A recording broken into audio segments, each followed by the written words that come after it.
Hi guys, welcome to my vlog. It's Kaylee Vlogs everywhere.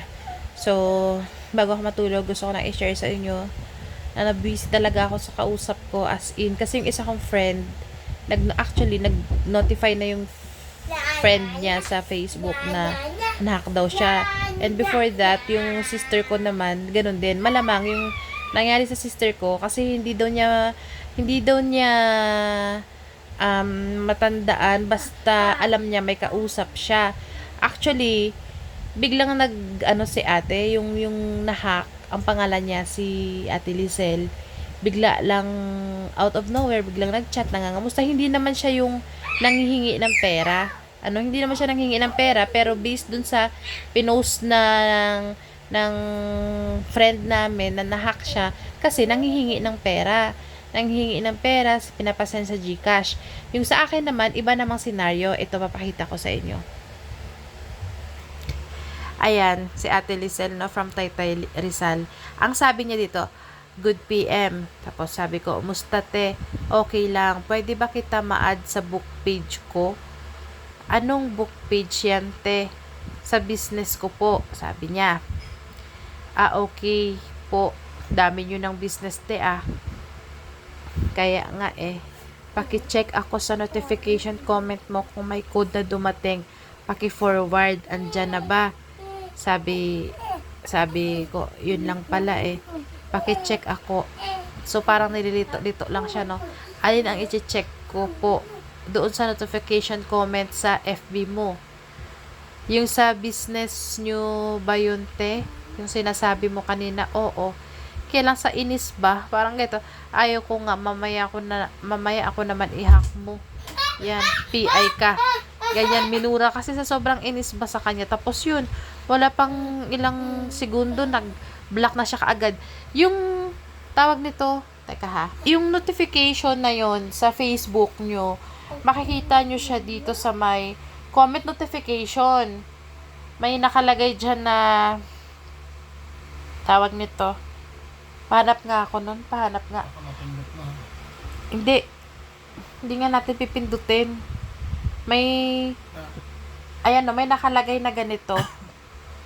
Ayan tap to see the login code you requested from another device. Ito tap. Ganyan siya. Teka Tap to see the login code you requested from another device. Ganyan siya. So, syempre ikaw, 'di ba?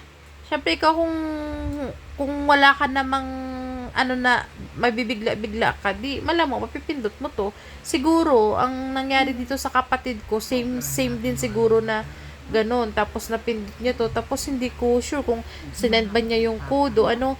Kaya ingat tayo kasi yung comment notification na yun, hindi mo talaga siya mapansin kasi wala naman nakalagay na kunyari, Lizelle, ganyan, commented, ganyan. Ang nakalagay dito, tap to see the login code you requested from another device. So, syempre, out of curiosity, minsan, hindi mo agad yun may isip na bubuksan mo na yun kaagad. Kaya, ang dami, usong-uso yung pag-hack ng Facebook ngayon. Kaya, paano niya kaya nagawa yung requested from another device? Dahil nakuha ka na niya, dahil friend ka ng nahack niya. Ganun siguro. Para mahack ka din niya, no? Tapos ang gagawin, katulad yung nangyari kay ate, sa iba namang friend, nanghihingi talaga siya ng GCash. Parang sinabi doon, ganyan, pahiram ako ng GCash. Tapos, syempre si ate, kumbaga, kilala din yun sa kanila. Te, ganyan, 1K lang yung naman ng GCash ko ganyan. Sige, pasend na lang dito sa anak ko. Pero yung anak niya, iba yung pangalan. Tapos, sabi niya, wala ka namang anak na ganyan Dahil nagduda nga sa kanya, ikaw ba to, te? Baka scam to, ganon. Tapos sabi sa kanya, kaya pala yung iba, pag nagpapasend ng ganyan, kahit kakilala nila, kahit kamag-anak nila, bini-video call nila para talagang totoo kung legit, 'di ba? Kaya ingat-ingat po tayo sa mga scammer. Yung nangyari sa kapatid ko, hindi niya alam. O di kaya ang advice from time to time or every 2 months daw talaga kailangan magpalit tayo ng password. Kasi katulad niya, no, kung yung account mo hindi mo na ma-access tapos ginagamit pala sa panghihingi, sa pang-i-scam, naku, kawawa ka tapos wala ka alam.